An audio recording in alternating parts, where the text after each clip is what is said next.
Hello everyone and welcome to another episode of the Weekly Review with Candy and AAYMOND. So it's a pleasure for us to have you once more with us. We have three topics we're gonna be talking about for the international possible ban of TikTok by the US authorities, and in Africa, the appointment of the new Zenith Bank CEO Dr. Adara Umieje. Cameroon, we have the tussle between the commercial bike riders and the municipal agents. Yeah, so we're going to jump right into the details. Yeah.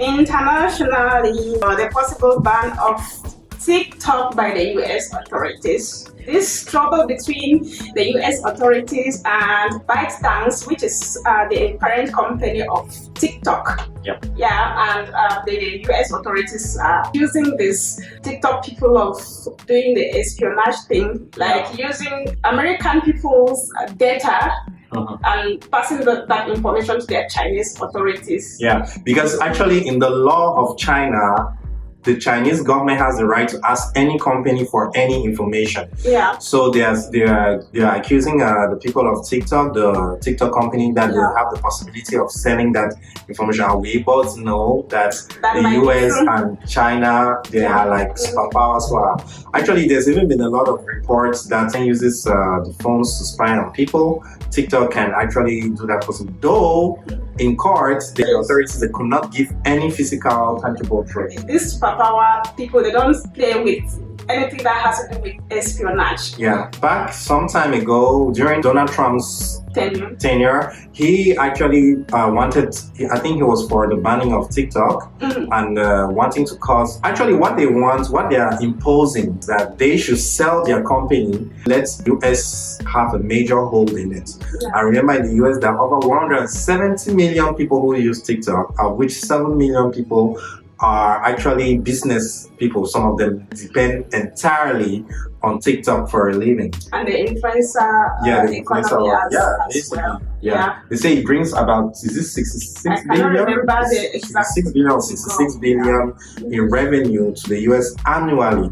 But we understand that there's a greater cause here, there's a greater reason here. And even personally, I think you had a bad experience with TikTok. You can share with us. Yeah, there are also the complaints of their bad algorithm. Like they keep proposing some certain type of content, which might not necessarily, like I had the experience in which they kept like showing me content about suicide, showing content about terminally ill people and stuff like that. It was so scary to the extent that I don't have the TikTok app on my app because I had to I mean, imagine how depressing for you, someone who is already grown up and who knows what they want for their life.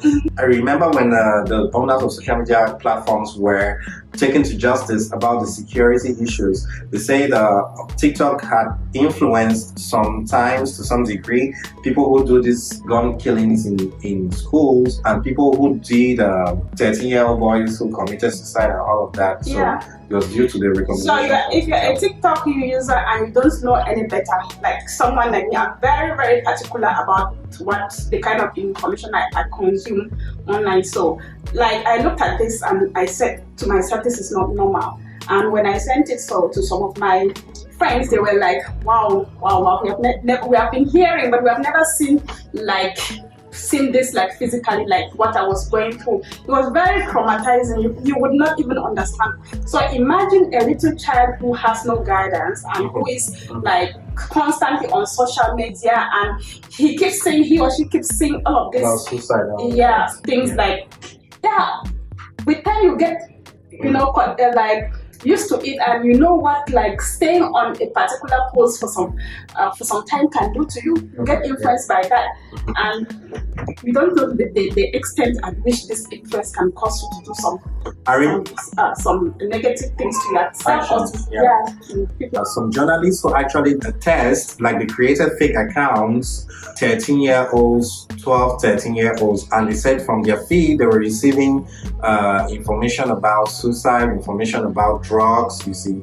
So those are things that you know, you need to watch your kids, what your kids are following. TikTok is really banned in India, but Indians being smart, they already know how to bypass and use different options. And let's remember that just recently on the trading, because I do trading, the yen has surpassed the dollar. Yeah, American dollar. So there you can understand what is going on here. So now we're going to be moving to our next topic, which is the unprecedented appointment of the new CEO of Zenith Bank in Nigeria. She's a lady, like her name is like very difficult to pronounce, but I will. Dr. Adora Umieji. Yeah, I hope I've done justice. Yeah. I'm a female, and I know that there are other females out there, and young girls and women generally who have been like, oh, we don't get to like have these roles, these important roles in corporate societies and stuff like that. So it has kind of, you know, brought breaking glass ceilings, so as to say, for us women and other young girls. It's an inspiration, came as a shock, and a pleasant shock, of course. A pleasant shock, of course. I mean, so, yeah, so if I'm a young girl out there and you've been like, oh, but everything is being like given to men and stuff, this is a wake-up call for you to work hard and never know, maybe tomorrow you might be the new CEO of Central Bank of Cameroon. Of course. For me personally, I don't see why a woman should be excluded from that possibility. If you are up to the task and you're trained well and you're able to handle your responsibility, you should do it. I mean, that's like it's about solving problems. It's not about who solves the problem. It's about the capacity of solving the problems in general. So this role was not just like dashed to her, like we usually say. It was not like she merited it. She worked her way. Yes, she worked her way to this position. So from what we've been hearing, she's going to take up the role officially as from the 1st of June. 1st of June.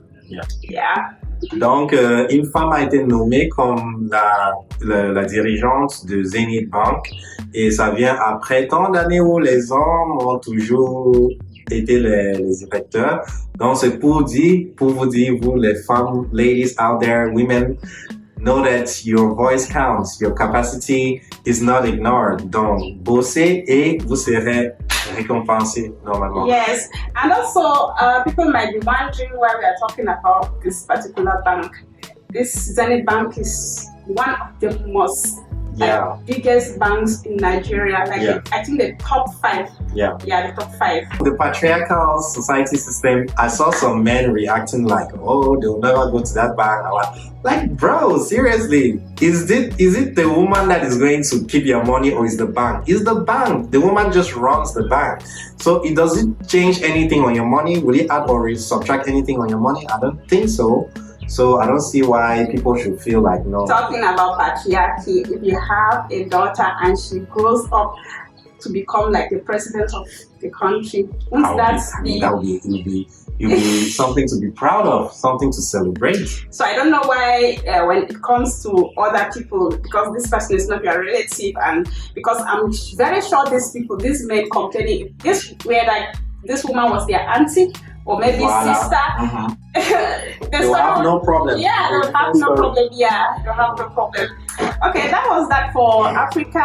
We're going to talk about Cameroon, and it's about Yaoundé in particular, the tussle between the municipal council agents and the commercial motorbike owners, which is commonly known as Benzikin or Okada. So, what is actually happening? Well, from all indication, the bike riders have been like so head on the people of the municipal authorities, telling them like they don't want all of this aggression. You know, the way the system that the municipal authorities they catch them on the road such that they cannot escape. Like, it's always dramatic whenever you see the people who don't have their complete papers being caught. And you know, they've added so many papers, so people having the economy is affected. People are facing difficulties.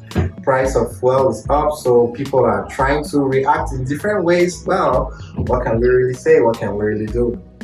I think that is one unfortunate situation because many people have lost their lives.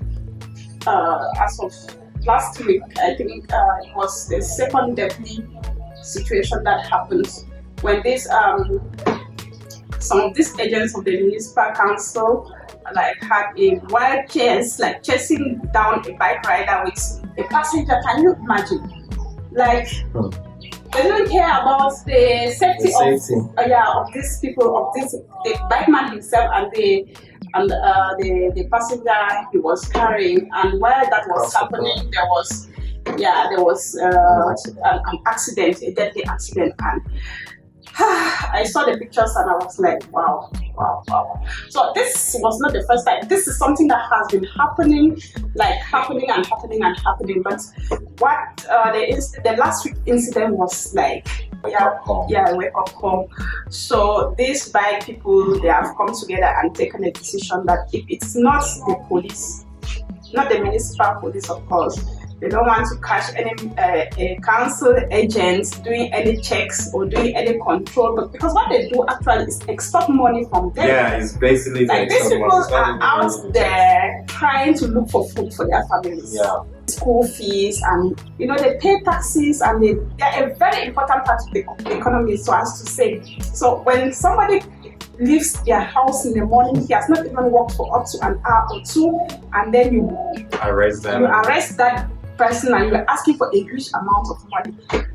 It's like, wow, have you thought about this person's kids school fees? Have you thought about their wife, their family back home?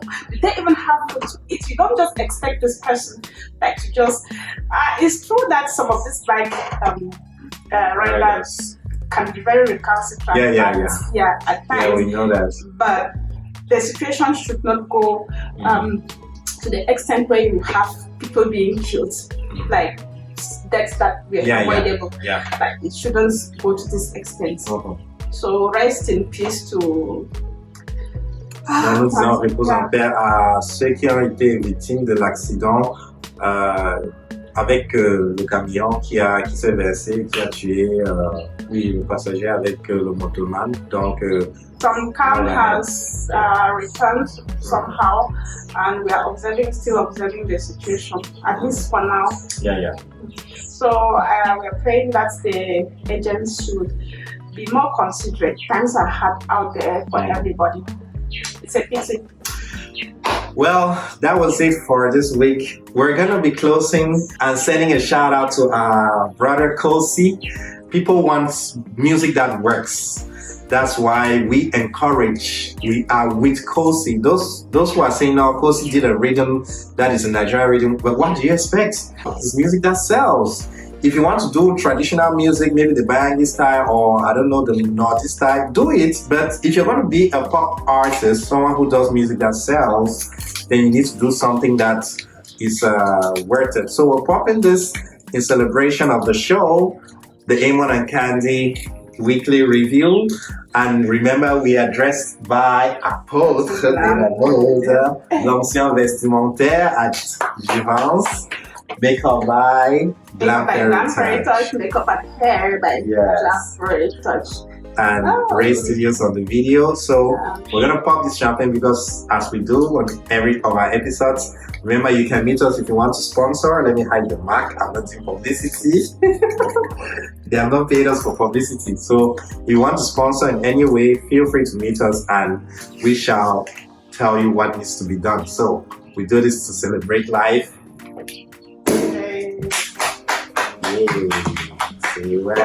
So, ladies and gentlemen, see you on our next episode. Ciao, ciao.